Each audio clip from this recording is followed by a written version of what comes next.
오늘 말씀 우리 함께 봉독하도록 하겠습니다. 오늘 말씀 욥기 42장입니다. 욥기 42장 1절에서 17절 말씀까지 제가 말씀을 봉독하도록 하겠습니다. 욥이 여호와께 대답하여 이르되 주께서는 못하실 일이 없사오며 무슨 계획이든지 못 이루실 것이 없는 줄 아오니 무지한 말로 이치를 가리는 자가 누구이니까. 나는 깨닫지도 못한 일을 말하였고 스스로 알 수도 없고 헤아리기도 어려운 일을 말하였나이다.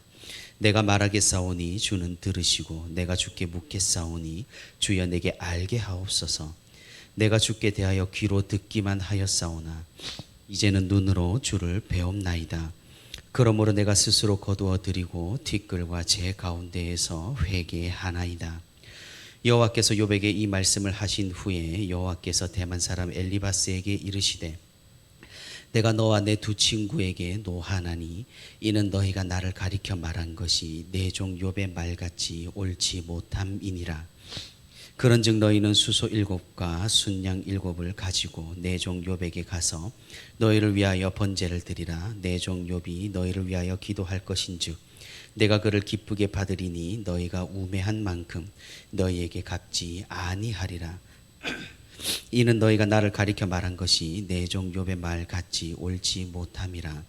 이에 대만 사람 엘리바스와 수아 사람 빌닷과 나아마 사람 소발이 가서 여호와께서 자기들에게 명령하신 대로 행하니라. 여호와께서 욥을 기쁘게 받으셨더라.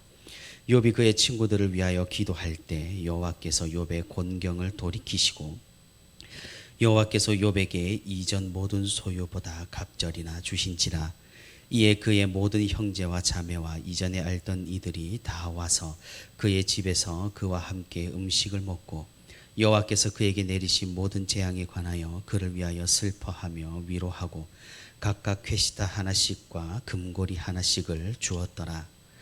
여호와께서 욥의 말년에 욥에게 처음보다 더 복을 주시니 그가 양 14,000과 낙타 6,000과 소 1,000결이와 암나귀 1,000을 두었고 또 아들 7과 딸 3을 두었으며 그가 첫째 딸은 여미마라 이름하였고 둘째 딸은 그시아라 이름하였고 셋째 딸은 게렌합북이라 이름하였으니 모든 땅에서 욥의 딸들처럼 아리따운 여자가 없었더라. 그들의 아버지가 그들에게 그들의 오라비들처럼 기업을 주었더라. 그 후에 욥이 140년을 살며 아들과 손자 4대를 보았고 욥이 늙어 나이가 차서 죽었더라. 아멘. 네, 오늘도 이렇게 새벽의 시간에 하나님과 동행하기 위해 새벽기도에 자리 나온 우리 모든 성도 여러분 진심으로 환영하고 또 축복합니다. 오늘도 우리 함께 말씀 듣는 가운데 또 말씀 붙들고 기도하는 가운데 하나님의 크신 은혜와 위로가 풍성히 있기를 주님의 이름으로 소망합니다. 사랑하는 성도 여러분, 오늘로써 우리는 욥기서를 마무리하게 됩니다. 참으로 오랜 시간에 걸쳐 우리가 욥기서를 자세히 살펴보았습니다. 전에도 누누이 말씀을 드렸지만 욥기서는 정말로 읽기가 쉽지 않은 성경입니다. 그 말인즉슨 읽기가 쉽지 않은 것과 마찬가지로 설교하기도 마찬가지라는 거죠. 많은 설교자들은 욥기서의 처음과 마지막을 가지고 주로 설교를 합니다. 왜냐하면 그 편이 더욱 쉽고 또 지루하지도 않고 또한 메시지가 분명하기 때문입니다. 중간에 그 많은 양의 많은 페이지를 할애한 그 토론을 읽고 있으면 대체 이게 무슨 말인지 헷갈릴 때가 많습니다. 하지만 우리는 그 많은 토론을 읽고 또 묵상했고 또 해석을 해보았고 또 그 뜻이 무엇인지 자세히 살펴보았습니다.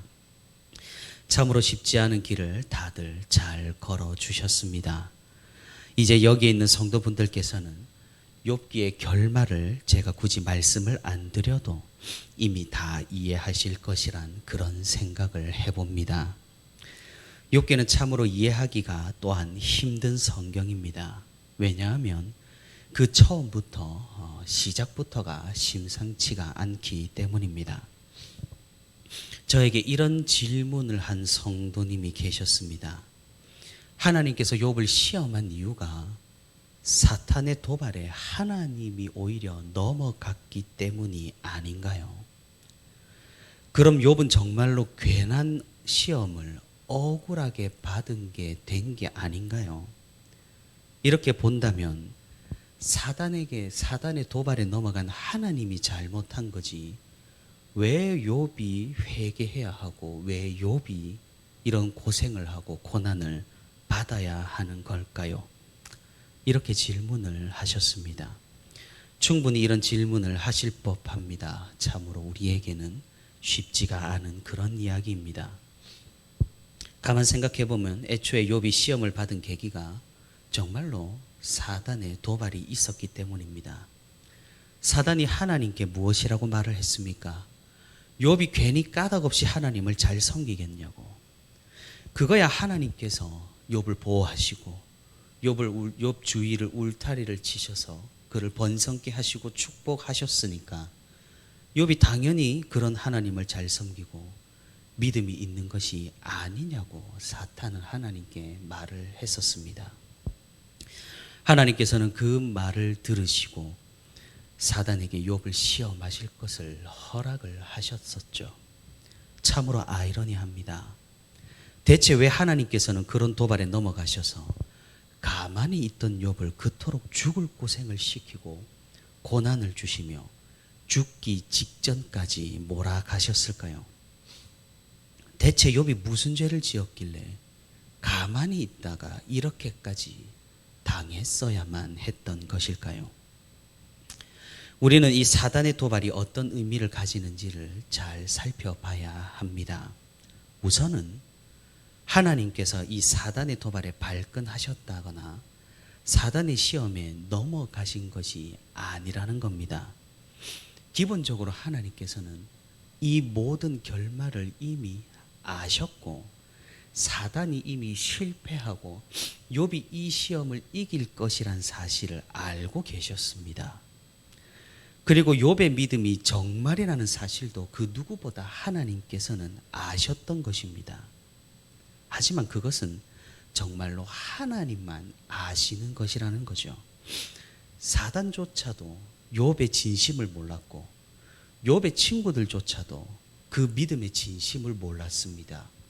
그리고 심지어 욥 자신도 자신의 믿음이 어느 정도인지 어디까지인지 몰랐던 것입니다. 그것은 오직 하나님만 아시는 것입니다. 그러니 우리는 고백합니다. 오직 구원이 하나님께 달려 있다라고 말입니다. 그래서 우리는 조심하는 것이죠. 다른 사람의 구원을 자의적으로 판단하는 일을 조심을 해야 한다라는 겁니다.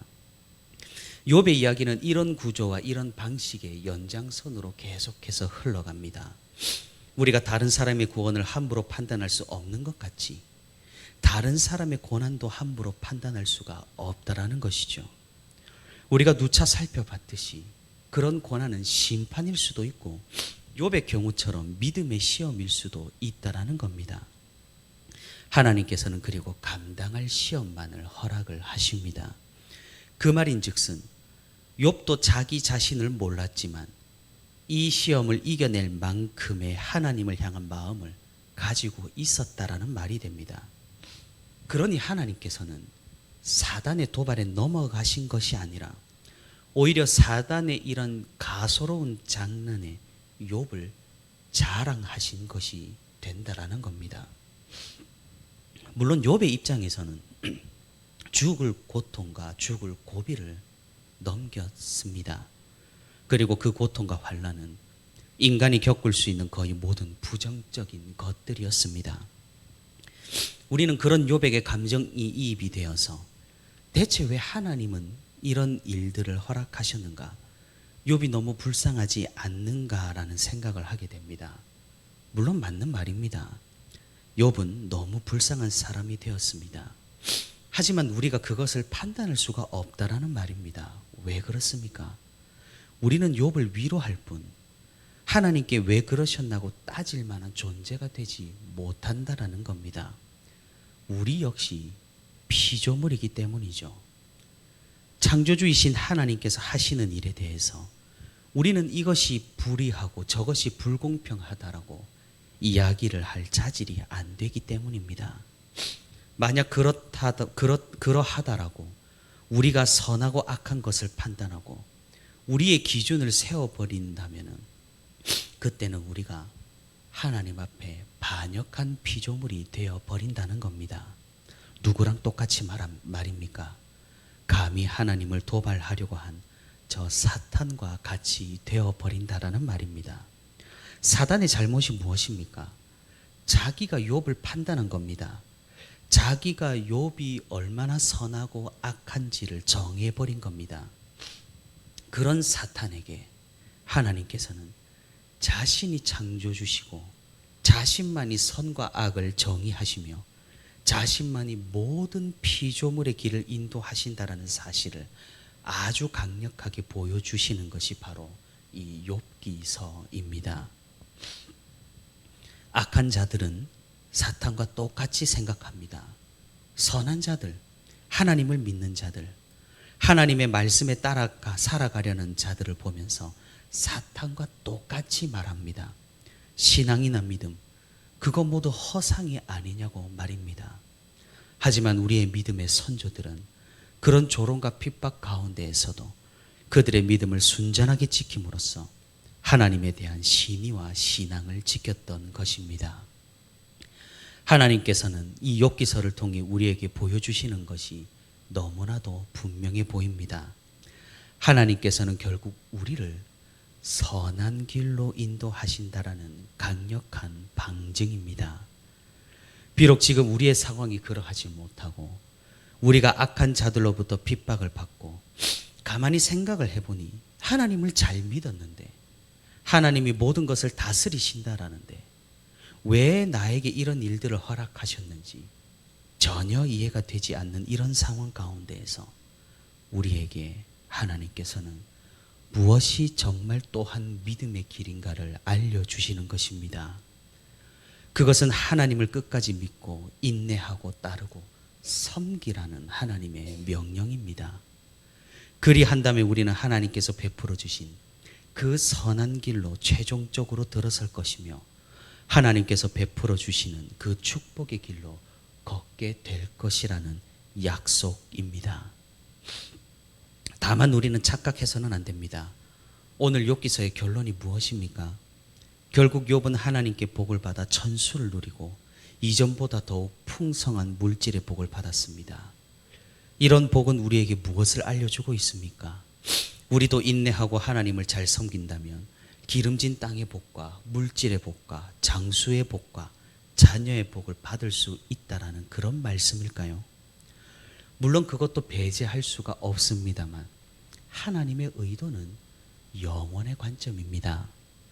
이 생에서의 복은 너무나 제한적이고 너무나 비약적입니다.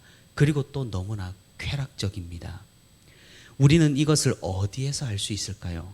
신약 성경에서 우리는 이것을 살펴볼 수가 있습니다. 예수 그리스도를 잘 믿었던 사람들은 대부분 어떻게 되었나요? 장수하고 자녀를 많이 낳고 물질의 축복을 받았을까요? 그렇지 않습니다. 웬만하면 예수님 뒤를 따라 십자가에서 형장에서 이슬로 순교를 했습니다. 이 둘 사이에 구약과 신약의 이 둘 사이의 아이러니는 우리는 어떻게 받아들여야 할까요? 제가 계속 강조하듯이 그것은 영원의 관점입니다. 하나님의 축복은 이 땅에 제한되지 않고 그 축복은 영원까지 이어집니다. 너무나 현세적이고 물질적인 것만 생각하는 지금 시대에 우리는 이 욥기서의 결론을 유의하여 살펴야 할 필요가 있는 겁니다. 이 땅에서 형통한 것만 축복일까요? 욥의 인생과 같이 어쩌면 우리 인간이 태어나는 것 자체가 고난이고 고통일 수 있습니다. 그러니 욥이 받은 축복, 그것은 물질에만 제한되지 않는다라는 겁니다. 정말로 욥이 받은 축복은 무엇입니까? 그것은 어제 말씀드렸다시피 욥이 하나님을 만난 것, 하나님과 대화한 것, 하나님께서 자신을 깨우쳐 주신 것, 하나님께서 자신과 동행하신 것입니다. 그것도 영원까지 말입니다. 하나님께서는 또한 욥의 친구들을 용서하셨습니다. 그들의 죄와 잘못은 분명하나 하나님께서는 자비로우셨습니다. 한번 잘못했다고 바로 심판하시는 것이 아니라 그 사람의 평생에 걸쳐서 회개할 기회를 허락하시는 그런 분이십니다. 이런 하나님의 자비하심 때문에 이 세상에 악이 존재하는 것이지만 하나님께서는 또한 이 모든 것을 통제하신다라고 욥기서를 통해 우리에게 설명하고 있는 겁니다.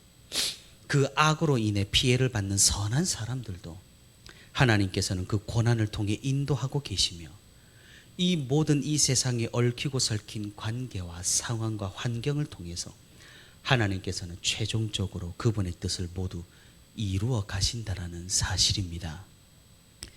그리고 우리가 마지막으로 해봐야 하는 것은 친구들을 향한 욥의 용서입니다. 하나님의 축복이 욥에게 임했습니다. 언제 임했습니까? 시기가 매우 중요합니다. 오늘 본문 10절입니다. 욥이 그의 친구들을 위하여 기도할 때 여호와께서 욥의 곤경을 돌이키시고 라고 말씀합니다. 너무나 분명한 하나님의 메시지죠. 하나님의 그 은혜로운 축복은 우리가 분명히 하나님만을 따를 때 주어진다라는 겁니다. 하나님을 믿을 때 주어진다라는 사실입니다. 단순히 억울하게 고난을 받았다고 보상이 주어지는 것이 아니라는 겁니다. 하나님께서 나타나셔가지고 이 모든 것을 설명해 주시고 이해시켜 주셨다고 축복해 주시는 것이 아니라는 겁니다. 욥이 자신에게 나타난 하나님을 뵙고 이해하고 기억하고 그 하나님을 믿고 신뢰하고 그 말씀에 분명하게 따를 때 하나님께서는 영원의 축복을 허락하셨습니다. 사랑하는 성도 여러분, 오늘 우리가 함께 부른 이 찬양처럼 주님만을 따르는 우리 모두가 되기를 바랍니다. 그리하여서 우리 모두 욥이 받았던 이 영원의 축복을 함께 누리는 은혜의 공동체가 되기를 바랍니다. 이것은 믿음에서 나오고 믿음으로 말미암고 믿음으로 시작됩니다. 행동이 믿음을 보장하지는 않습니다만 분명한 사실은 믿음은 행동을 불러일으킵니다. 행동하는 자에게 믿음이 있는지는 하나님께서 많이 아시지만 믿는 자는 믿음의 행동을 분명히 합니다.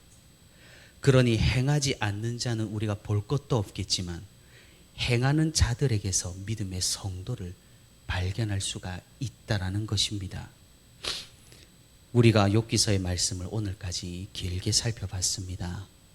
이 말씀이 단순히 말에서 끝나지 아니하고 우리가 하는 믿음의 행동에 분명한 근거가 되고 분명한 바탕이 되는 그런 놀라운 축복이 우리에게 있기를 바랍니다. 그리하여서 주님께서 주시는 놀라운 축복을 우리가 여기에서도 누리고 저기서도 누리며 영원까지 누리는 우리 모두가 되기를 주님의 이름으로 축복합니다. 오늘도 하나님께서 우리를 어디로 이끄시든지 언제나 주님만을 따르며 주님만을 섬기며 주님만을 기억하는 저와 부천시민교회 모든 성도가 되기를 주님의 이름으로 소망합니다.